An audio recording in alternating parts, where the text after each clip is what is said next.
Gracias por acompañarnos en este su programa Acceso Directo, un programa para divulgar el trabajo de nuestros académicos, nuestros investigadores y científicos.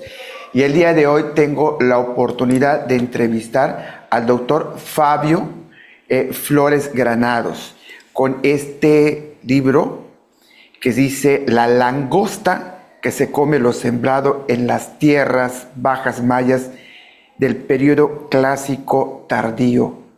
Olajun Chanalcuy, Sac, la temible langosta. Doctor, gracias por compartir sus conocimientos y su tiempo. No, gracias a ustedes, Freddy, por la oportunidad pues a platicarles un poco de este proceso de investigación que finalmente quedó plasmado en este pequeño texto que recientemente salió en enero de este año.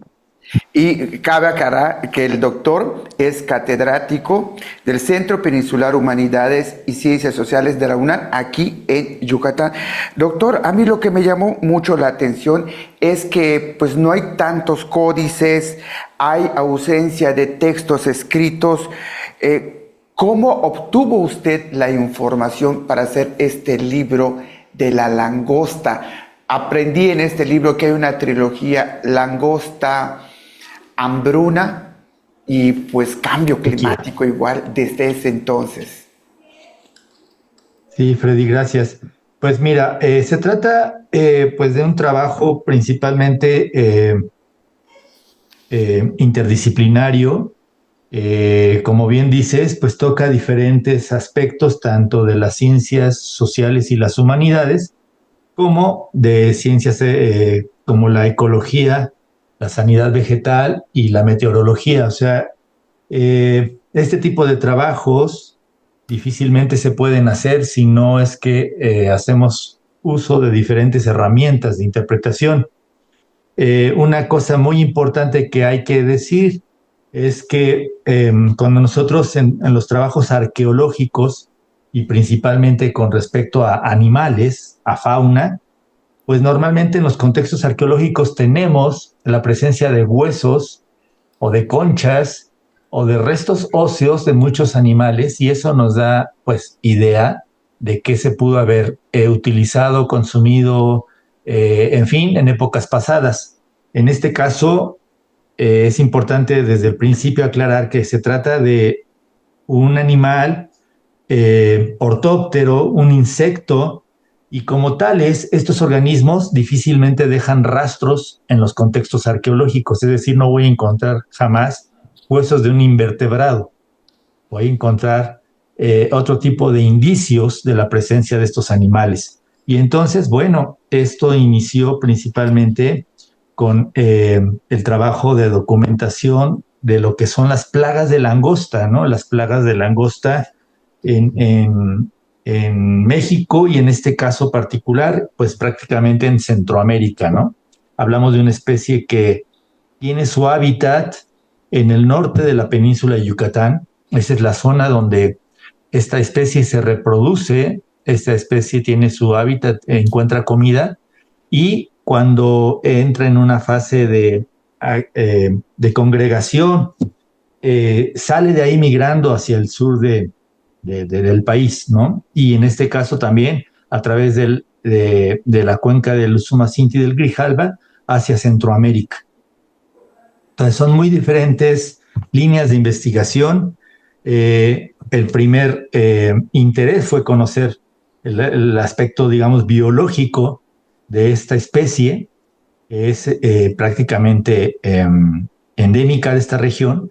Y bueno, de ahí eso me fue llevando poco a poco, primero a las fuentes históricas, después a los datos etnográficos en campo, y poco a poco fuimos encontrando restos arqueológicos que nos pudieron ir ayudando a hacer una reconstrucción de la historia de este animal entre los antiguos mayas. Doctor, usted a través de su libro pudimos observar el entramado hombre-fauna, sobre todo en la cultura maya, y la asociación con las élites gobernantes, sacerdotes, familias. Muchos de estos animales pues fueron conceptuados como el arte ego de una dinastía. En el caso de la temida langosta de Sac, como usted describe en el libro, pues qué tan temerario era para la cultura maya. Incluso usted la relaciona con el colapso. Bien, bueno, hay que precisar primero el nombre que tiene el texto y que finalmente da pie a toda a esta historia, Oxlajon Chanalcuy. Se trata de un personaje, no un gobernante, no un dignatario maya, no, no, no. Se trata de una deidad, un dios maya que estaba relacionado precisamente con diversas figuras mitológicas, como es principalmente el ave cuy, que es un ave que en la mitología maya es un agorero, es un animal del inframundo y es un agorero eso presagia eventos catastróficos, eventos malos, principalmente pues sequías, muerte y en este caso las apariciones de Sac, que es el nombre en maya peninsular para la langosta. Entonces aquí no se trata de un dignatario, se trata de una deidad que aparece en los códices, en el Códice Dresde y en diferentes representaciones, y está asociada justamente a este evento natural. Ahora hay que precisar también que toda la información a partir de la cual estamos trabajando corresponde principalmente al periodo clásico tardío maya y parte de lo que es el periodo posclásico. Es decir, estamos hablando de un periodo aproximadamente de hace entre el año 800 de nuestra era a prácticamente el momento de la conquista. ¿Por qué? Porque cuando ya los españoles llegaron a la península de Yucatán, los colonizadores empezaron a tener sus haciendas y sus campos de cultivo en la península de Yucatán, se encontraron con que existía esta langosta. Ahora, otra precisión es, la langosta tuvo que ver de manera muy importante en esta situación de crisis socioambiental que se vivió a finales del periodo clásico tardío. Es decir, este famoso y mal llamado colapso de la civilización maya, y digo mal llamado porque no fue un colapso, fue más bien una reestructuración de la sociedad maya del periodo clásico. No desapareció, no colapsó, no se fue a ningún lado, simplemente se reorganizó de otra forma en cuanto a las formas políticas, sociales, culturales, los espacios físicos.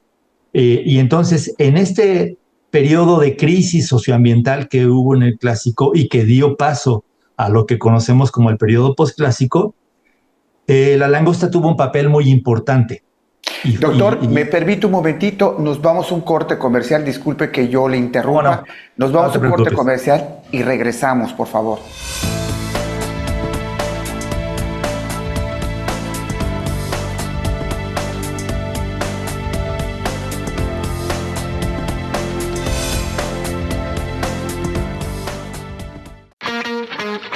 Teleplay, la señal de entretenimiento, cultura, espectáculos, noticias y más. Emitiendo desde Mérida, Yucatán. Disponible en teleplay.tv, servicio de Roku y aplicación gratuita para Apple y Android. Ahora también presente en las ciudades de Tizimín y Valladolid a través de sistema de cable. En Quintana Roo, la señal de Teleplay está disponible en Cozumel a través de cable de Cozumel y en Playa del Carmen a través de cable Riviera Maya. Esto es Teleplay.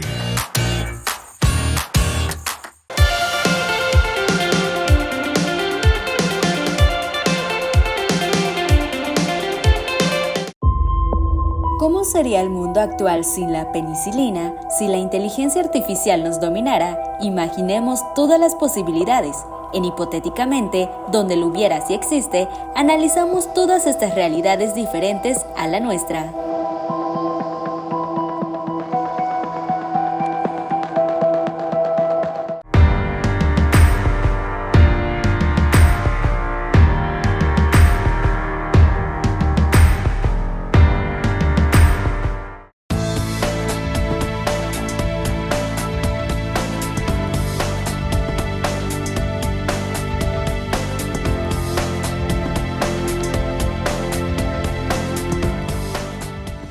Gracias por continuar con nosotros y de veras que el tema es muy interesante. Aquí está el libro del doctor Fabio Flores Granado, ¿verdad? Catedrático del CEPSIS UNAM.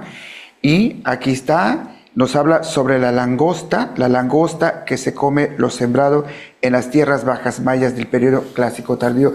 Doctor, disculpe antes que yo lo interrumpa, usted estaba hablando de una crisis socioambiental y la relación con la langosta. Perdón. Sí, claro. No, pues como te decía Freddy, no es que la langosta haya sido un elemento directo de esta situación de crisis socioambiental, sino que más bien fue un elemento más en toda esta situación que se dio a finales del Clásico, de alteraciones climáticas importantes, de problemas con los cultivos, problemas políticos y sociales de organización en el territorio peninsular, sobre todo en las tierras bajas mayas. Entonces, bueno, en este caso, la aparición de la langosta tuvo pues un papel muy importante en toda esta situación de crisis. La langosta siempre ha estado en la península, siempre ha estado entre las culturas de todo el mundo. En el caso de Mesoamérica, pues prácticamente desde hace 3.000, 4.000 años tenemos información de la existencia de este tipo de plagas, pero en el caso de este tema, de este libro, pues me enfoco justamente al papel que tuvo esta plaga por el tamaño de sus infestaciones en este periodo en particular. Doctor, usted en su libro igual nos habla sobre esta trilogía, la langosta, sequía, plaga, hombre, pero háblenos sobre esta temida langosta, ¿no? Esa capacidad que tiene para desplazarse, cómo cambia de hábitos, de conducta, de color, de forma a esta tan temida. Incluso es tanta la alteración que hasta la fauna se vea afectada, doctor. Y bueno, esta trilogía es yo la llamo sequía, plaga, hambre. Y bueno, voy a empezar rápidamente desde los aspectos, digamos, ecológicos de esta especie. Esta especie, la Cistocerca piscifrons, es una especie como te decía al principio, tiene sus principales lugares de hábitat y de reproducción en el norte de la península de Yucatán. De ahí este animal migra buscando comida cuando hay poblaciones muy grandes del mismo insecto y entonces empieza a haber carencias de alimento fresco. Ahora, esto de alimento fresco es importante porque estos animales obtienen el agua que necesitan para su metabolismo a partir de la vegetación, es decir, de los vegetales frescos que se comen. Entonces, cuando vienen periodos de sequía, hay un estrés metabólico en estos animales. ¿Por qué? Porque al final de cuentas, ellos están obteniendo menores cantidades de agua en los vegetales que se están comiendo. Además de que si hay sequía, pues empieza a haber problemas también de vegetación. Entonces, al haber menos vegetación, este estrés metabólico hace que estos animales empiecen a migrar buscando lugares donde encuentren vegetación para comérsela. Entonces, esta situación pues ocurre prácticamente en la península de Yucatán y por todo Centroamérica en momentos de calor, de mucho calor o de muchas sequías. Es decir, cuando hay periodos prolongados de varios años con pocas lluvias o escasas lluvias y que cambia, digamos, las condiciones climatológicas a nivel regional, pues esto coincide con la aparición justamente de grandes grupos de langostas, infestaciones de miles de insectos volando y comiendo prácticamente la vegetación.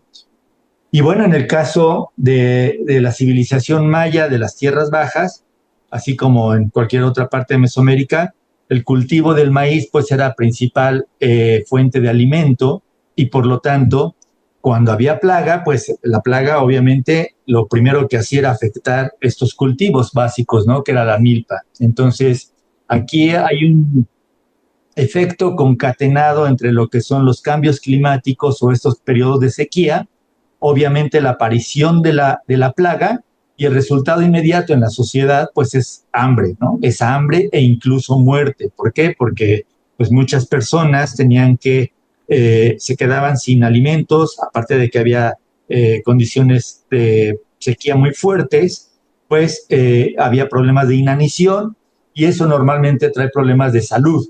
Y muchas veces estas muertes se producían principalmente por un estado de salud pues precario por la falta de buena alimentación, ¿sí? No es que la langosta provocara directamente la muerte de muchas personas, pero sí las enfermedades relacionadas con esta falta de buena alimentación y de agua, ¿sí? Doctor, igual nos decía usted en su libro esos temidos vientos del norte, precisamente porque de aquí venía del norte septentrional, decía usted, ¿verdad? Y bajaba a las tierras bajas y altas del área maya. Explíquenos, y la relación después de esos lugares en donde aparecen cerámicas, doctor, esas iconografías. Bien. Sí, bueno, Sac es en maya yucateco, Sac es el rumbo norte, o sea, apunta hacia el rumbo norte, corresponde al color blanco, y entre los antiguos pueblos mayas, este color y este rumbo estaba relacionado principalmente con el inframundo, con la muerte. Entonces, aquí tenemos una situación muy interesante porque si bien en lengua maya normalmente a los grillos se les conoce como maás, ¿sí? En este caso, Sac es el nombre que los mayas dieron a este tipo de ortóptero que parece grillo, pero que tiene una conducta muy particular, es decir, que vuela y que prácticamente se come la milpa. Entonces, los pueblos mayas de la antigüedad identificaban claramente este animal y lo diferenciaban del resto de los grillos. ¿Por qué? Porque pues les comía la milpa y era un ser terrible. Y además venía del norte. Como te decía, la zona de humedales de toda la península, que antes eran muy extensos, hoy día prácticamente ya no existen o se los están convirtiendo en fraccionamientos. En la antigüedad, el norte peninsular era una zona de humedales muy importante y desde ahí pues migraban no hacia el mar, sino hacia lugares donde hubiera vegetación, es decir, hacia el sur de la península y de ahí a Centroamérica. Entonces es por eso que finalmente está muy bien identificada Sac y eso nos permite empezar a rastrear en los materiales arqueológicos la personalidad de este insecto y el papel que tuvo en esta crisis socioambiental.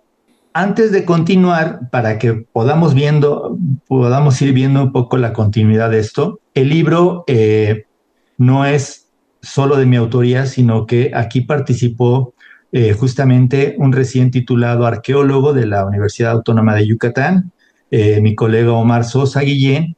Este colega arqueólogo justamente se acercó a mí en algún momento preguntándome qué figuras eran las que aparecían en ciertas vasijas que habían sido encontradas o que se sabía que existían en diferentes colecciones y en diferentes acervos, en los cuales él podía identificar la figurita de algo que parecía el rostro de este animal.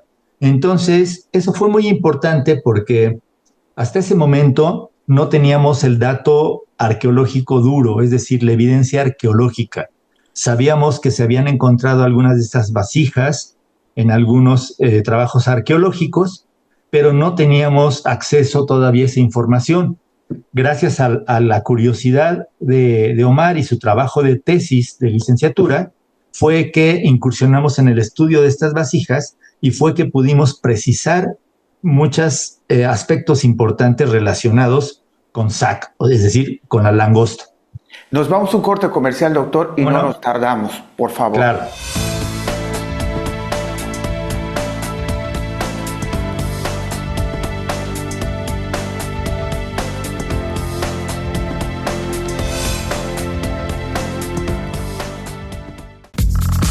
No te puedes perder cada semana lo mejor de las redes sociales.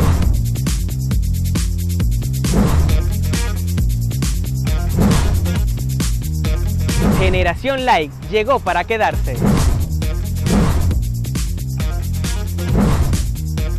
Y si tienes un talento y te quieres hacer viral, escríbenos en nuestras redes sociales. Generación Like.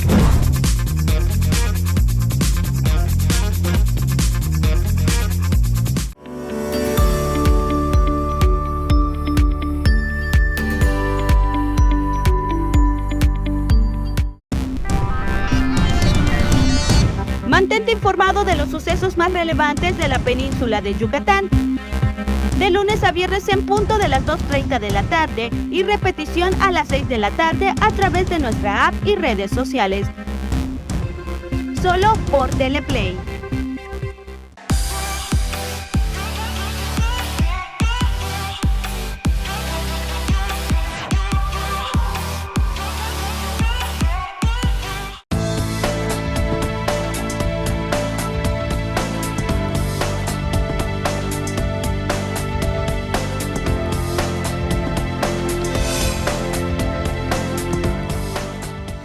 Gracias por continuar con nosotros y tengo la oportunidad de entrevistar al doctor Fabio Flores Granados, catedrático del CEPSIS aquí de la UNAM en Yucatán, y en su libro La langosta que se come lo sembrado. Y usted registra en este libro, doctor, que también invitamos, ¿verdad?, a los que nos están observando a adquirir el libro porque tiene unos datos increíbles sobre la cultura maya, ¿no? Y la relación hombre-fauna. Y me llamó mucho la atención cómo la ruta de Sac, ya le empecé a decir Sac, no langosta, Sac, es la misma donde se encontraron la distribución de la cerámica, doctor. Exactamente. Así es, ¿nos podía usted hablar un poquito sobre el plato cuy? Así está en el libro. Justamente. Sí, eso es parte de lo que te comentaba hace un momento. Estas colecciones, estos platos de estilo cuy, que corresponden principalmente al periodo clásico tardío y que también todavía fueron producidos en los primeros momentos del posclásico, son un tipo de platos mayas polícromos, todos ellos muy parecidos en tanto de que la mayoría de ellos al fondo del plato está representada el ave moán. Esta ave moán ha sido sujeta de muchas interpretaciones. Es una Por cierto, mitológica. usted decía, perdón que le interrumpa, doctor, usted daba algunas propuestas de qué aves eran hasta que creo que usted coincide más que era algo así como la lechuza, el búho. ¿Nos puede explicar, Sí, por favor? bueno, o sea, muy diferentes colegas, muy diferentes especialistas habían propuesto diferentes identificaciones para esta ave moán. Algunos decían que eran gavilanes, algunos decían que eran águilas arpías, algunos otros zopilotes, en fin, una serie de propuestas. Pero bueno, parte del trabajo que hicimos fue precisar la eventual personalidad de esta ave moán, que finalmente está relacionada con el inframundo, y justamente se trata del cuy, que es el búho. ¿Por qué? Porque pudimos descartar a través de mediante los comportamientos etológicos de cada una de estas especies y su distribución geográfica, pues de que no podía ser, por ejemplo, el águila arpía. Las águilas arpías no existen en la península de Yucatán, en la zona del norte. Son águilas que corresponden al área de los altos de Chiapas y Guatemala, en las tierras altas. Entonces, por ejemplo, no podía ser el águila arpía. O hubo algunos otros aves que son diurnos. En el caso del ave moán, estamos hablando de un ser nocturno, de un ser con gran capacidad visual, con poderosas garras, con una gran capacidad de depredador. Y bueno, en toda la tradición oral maya, pues se sabe que el cuy no solamente es un ser del inframundo, sino también es agorero. Cuando aparece el cuy, vienen pues precisamente malos presagios. Entonces, esta colección de platos cuy, precisamente se les puso este nombre por relacionarlo con esta ave moán. Una vez que identificamos nuestra hipótesis, sostuvimos nuestra hipótesis de que esta ave moán se trataba del búho, entonces esto nos ayudó a seguir rastreando la personalidad del ave y sobre todo su relación con Sac, es decir, por qué el plato cuy aparece en estas colecciones que precisamente fueron abundantes en las excavaciones arqueológicas de la región noroccidental de la península y sobre todo para el Clásico tardío, es decir, la región más caliente de la península y la región donde estos cambios climáticos y estas sequías pues se debieron de haber sufrido con mucho mayor intensidad. Estos platos son platos funerarios, eran utilizados para cubrir la cara de ciertos dignatarios, ¿sí? Gente que tenía cierto poder en este momento. Pero además están muy bien cuidados. Eso quiere decir que no eran para la utilidad coloquial, claro, o no era para el uso diario. Eran platos bien conservados, bien elaborados, con una pictografía increíble. Claro, no eran platos utilitarios, definitivamente eran justamente platos elaborados con una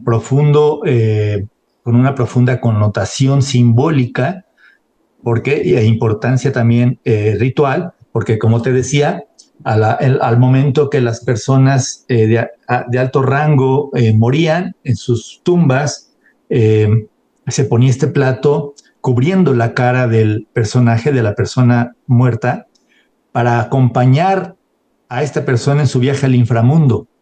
Este era el papel del ave cuy, era su forma de acompañarlo hacia el inframundo, pero también era la forma en la que le ayudaba a los adivinadores, a los especialistas rituales, en hacer pronósticos sobre cuándo, por ejemplo, habría la aparición de las plagas y por lo tanto, pues de eventos de hambre y de crisis. Es toda una serie de elementos simbólicos que están encerrados en estos platos. Entonces, gracias a la recuperación de una colección de más de 80 platos, distribuidos en colecciones, en los museos, y sobre todo algunos encontrados en contextos arqueológicos sellados, o sea, es decir, pruebas arqueológicas contundentes, eso nos permitió pues corroborar que la presencia del cuy en estos platos tenía que ver con Sac.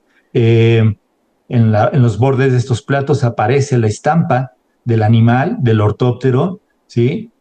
Tanto de frente su rostro como el cuerpo del animal, acompañando al ave cuy, es decir, Oxlahun Chanal Cuy es el alter ego del dios Ele, que es un dios del inframundo, y su función es avisar, poner en atención a las personas de que en cualquier momento puede aparecer Sac, y Sac se va a comer pues todos los sembrados, es decir, la milpa maya. Doctor, pues muchas gracias, y gracias por compartir con nosotros sus conocimientos y este libro tan interesante.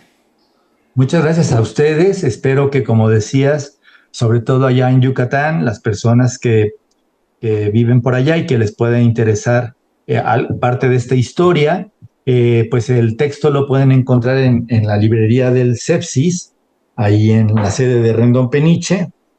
Y pues bueno, vienen muchos otros más datos de los que pudimos platicar en esta entrevista. Sí, muchas gracias, Freddy. Muchas gracias al equipo de trabajo. Y pues bueno, cualquier cosa, en la página del Sepsis podrán encontrar también mi correo personal por si quisieran aclarar algún punto. Gracias, doctor. Muchas gracias a ti, Freddy. Buenas tardes. Y a ustedes, gracias por habernos acompañado.